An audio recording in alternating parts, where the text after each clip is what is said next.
Well, there it is. Mutant Mechatron is finished. I've got headphone hair. We've just done it. And running via Roll20 and all the other stuff that we were trying to do. And yeah, the finale was great. And that's the reason that we GM. We don't just want to read a story. We want to see what kind of changes in particular our players are going to bring to that story. And I've never really been able to understand those GMs that want to keep everything solidly on the rails and try to force all of the players' own ideas out of the equation because they have to basically just tell their story. What they are is basically, you know, a second-rate storyteller, which, well, it might be a first-rate one, some sort of one, but, you know, it's not an RPG. That's they should go off and do something other than an RPG. You know, the role-playing game is the group consensus, the idea, and you try to facilitate that as much as possible within the realms, the confines of everything else. We had the group inside Terawatt, and the whole thing, you know, happened. And, you know, this is going to be spoiler filled, and this is for those GMs that obviously understand what the whole story of Mechatron is about at this point. And the group decided to side with Nodos's force, even though they'd been chummy and pally with Duplo. And I think the turning point was the fact that Duplo's decided to side with the now attacking mutants of the city to try and overthrow Nodos. So they said, well, we're going to go speak to Nodos and see if we can make Nodos see sense. But of course they go to Nodos and they get disarmed and all the other stuff, so they can't then threaten and destroy Nodos from there. So they're forced to kind of have to defend Nodos anyway, try and help in the battle. And of course the defending forces did see off the attackers, as is likely, unless some sort of real concerted effort will stop it from happening. Some sort of concerted effort could maybe overthrow, but basically the reinforcements of Nodos's robots that will keep coming in successive turns will be enough to turn the balance. And the players had a really, really good roll at one point, because it turns into like a mini game. So you've got the map on there, and you add up all the attack abilities. They get to do a movement and then do an attack in something that's in the same square, and it's sort of you then get to do this attack roll up all the attack powers of both sides, and the difference is the amount of wounds and that sort of thing. And then you choose a unit it's done to, and they can make armor rolls, and the whole thing goes on. So yeah, I mean, they beat off the mutants and the scrap robots there, and then decided to well, you know, Bubba, the mutant leader, decides to summon Gigalodon, the 200-foot odd shark, mutant shark thing. It's this awful thing, and it's attacking the dome and putting cracks in it, and water starting to spill in to Mechatron 7. And at this point, the group split themselves into like three ways. There was one lot that went to try and sort the shark out as best as they could, and there was another lot that tried to sort Bubba out and wipe her out. And then one of them, Dink, who was basically the clever kind of production bot, decided to stay behind, get on all the like camera feeds, and figure out where Bubba was using the CCTV of the place through Nodos. So came up with that idea to try and do it. So I didn't have the players have to try and work out where Bubba was situated. They could go kind of straight to by using some CCTV footage there that Dink was operating. So Dink is very, very important, was left behind in the spire. So the groups, they go otherwise, other than Dink, they go their two ways, going there. And Scrapman, who changed his name to Sir Scrap-a-Lot, there's a thing that's happening. He's a progressive personality. He's trans scrap. He's post robotic, I guess now. He's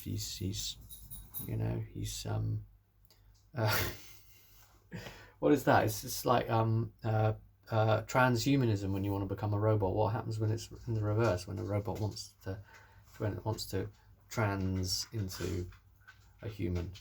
I don't know.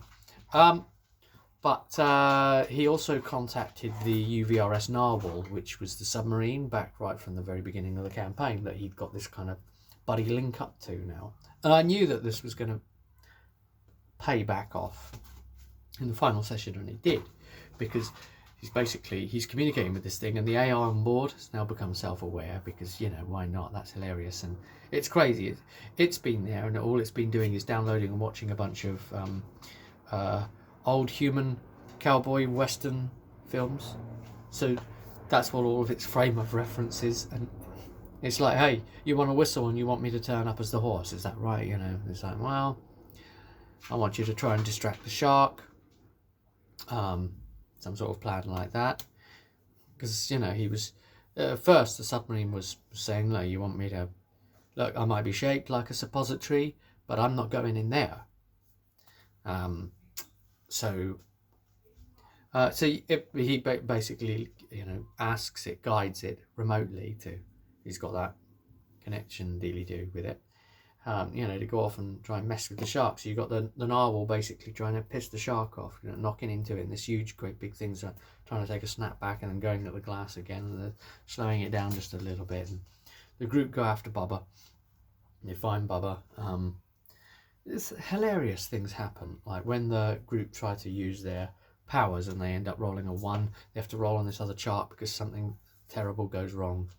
And it's the terrible things that go wrong that are so hilarious. So, for instance, our combat robot Menace, he had something go wrong and he had a blue screen. So I basically described his eyes as going over as like two little sort of like CPU overload wheels, kind of going like that. And he's trying to reboot his systems as he's trying to like sneak into the building to wipe out the mutant. But he eventually gets in there and shoots Bubba straight in the face and wipes her out. And, you know, she's batters him with her forearms, but, you know, boom. And, you know, they wipe those mutants out, and the shark is basically, you know, it doesn't have to stay anymore, and it's then, you know, pissed off at the sub, and it's like chases the sub off, and the sub leads it away, and he's like, don't worry guys, I'll lead it away. And I do a move versus a move roll for the two. I'm going to work it out and doing dice that they can't see. I'm trying to work out things that don't even have stats there in the book. The Gigalodon shark doesn't have stats. It's too big to have stats. It's a bit madness. But I'd like to see stats on it, you know, for the bigger picture. I mean, they put stats on the great big Liberty Prime thing, didn't they? The big Colossus in the bestiary there. But anyway, which, you know, the group set off. I might add, you know, again earlier when they were, you know, up top in the zone. So. You know, the water was still flooding in, but, you know, Nodos said, look, the city is damaged beyond repair. Too many districts have been damaged. We weren't coping before, you know, our development levels have gone down to such an extent. So I'm going to self-destruct the place. You know, duck and cover, if you like, robots. Gives it like the old announcement style. And, you know, yeah, fires these charges, and the water comes in, and it destroys the city, and people are trying to do move rolls to escape. And Dink and Menace, they get swept away into the blue somewhere, all out and gone. But everyone else manages to make moves to get away from the initial flood of water, because Dink was inside the spire, so had no chance to really properly get away, but gets swept up and away. Being robots, they're still alive. They don't drown. So hardy in so many ways.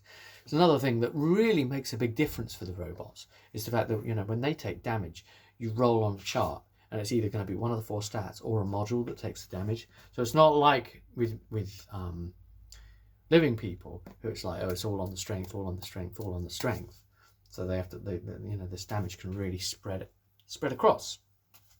And as long as they can still keep, you know, like the servos or stability, the strength and agility kind of things going, they can still at least keep that going, because when a stat is broken, they then can't use the skills in that stat, but so they can still keep kind of going and possibly fighting. Like if the servos are still up, you can still keep fighting, for example, you know, even if the thing blew, your processors are at 0, they're broken or whatever. So yeah, that's cool. And you know, the UVRS narwhal rode a wave straight into the city. You know, catching a wave. He's doing like a little bit of like Beach Boys music blaring out, sort of thing. You know, the style there. Yeah, it lands, and basically everybody quickly gets into the narwhal and they get away, sort of thing. So that's most of the animal characters as well from the previous campaign that had been brought with the robots that they found over land. And Dio, the reptile, who'd been, you know, turned by Duplo turned into like a machine, basically, with the reptile mutant's brain inside the machine. It was the only way to rescue Dio. But, you know, right at the very, very end, I announced that Dio finally comes online and announces to Dio a second voice in his head, basically, or a voice in his head, a second presence in the body, and says, hey, it's really great to be here. Can't wait to see what we're going to discover up there. You know, it's like that, da, da, da. So they're going to head straight for the leftovers of the mutant outpost that they visited before the Ark. See what salvageable state it's in there in the submarine, and they've asked Kit to meet them there. That's the AI car they've got now. Kit, with the the great big pet that Suarez the rabbit had with them, the giant centipede mutant dude, who's now riding in the car. So that's the thing on it, because it's it's self-controlled. It wasn't going to be able to get down the ladder to get into Mechatron, so it had to stay with Kit. So hopefully they'll be able to reunite over on this side of the water. Yeah, you know, it's one of these things that's like used a local setting in the map, so that if you want to run Mutant at some point, we can go the other side of the water and try and do an actual real nearby thing. So there's even the possibility that those two sets of other campaigns characters could then meet Mutant characters in a third campaign, but I don't know what all that would be and how that would go. And there we are, you know. Thus concludes how the campaign went. You know, a couple of the characters swept away. 3 technically. 1 totally destroyed. 2 swept away. May still be living, or well, 3 of them may still be living, actually being robots. I'm actually thinking about it. And you know, like all the animal characters made it just about, and onto the narwhal, and you know, that escapes. A bunch of animal mutants and some robots on a sub together. You know, what could go wrong? At least it doesn't have nukes on board now, so there's that. And yeah, the campaign ends there. Next stop eventually would be probably to look at going into Elysium, maybe to tell that story of the humans, the actual pure blood humans, and what's going on with them. But probably before that I'll be running Alien one-shots, which I may or may not cover here. It'd be great if I could broadcast one of them live or something at one point. That would be cool, wouldn't it? If it was easy enough to facilitate that sort of thing. And for some people it is. For some people, they seem to be able to do that with no problem. But getting people to all start at the given time and things like that, depending on the group layout. I think Alien's going to be very popular. I think we're oversubscribed. I may have to run it twice. So yeah, next couple of things coming up. We're still keeping it Free League here as far as I'm concerned. Thanks for tuning in on the Mechatron videos. I hope they've going to help you for trying to run Mechatron. Those of you that are. And until next time, I'll see you at the table.